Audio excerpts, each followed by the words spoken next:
伫咧今年5月，艋舺爆发疫情，北溪寮历史街区伫短时间内成立快速体检队，真侪民众拢真有印象。台北市文化局最近伫遮办展览，要感谢医护人员的付出，也感谢在地民众配合。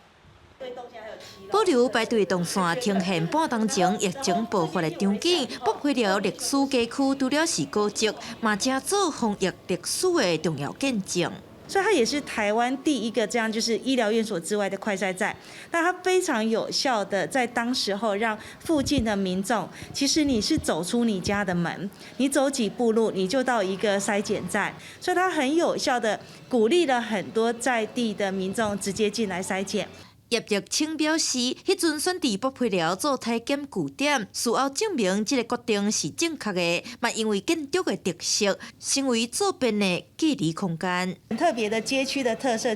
正好就成为防疫快筛站很好使用的一个完全是开放式，但是它又可以密闭的空间。台北市文化局最近伫遮展出迄当时医护人员伫热人的天气所穿的防护衫、体检的假丝，佮有逐工的体检日志等等，真侪民众到遮拢足感动的，因为这个所在见证规个艋舺面对疫情，大家做伙团结，除了医护人员的奉献，艋舺居民嘛是重要的卡手。记者林阿文、贾桂玲台北采访报道。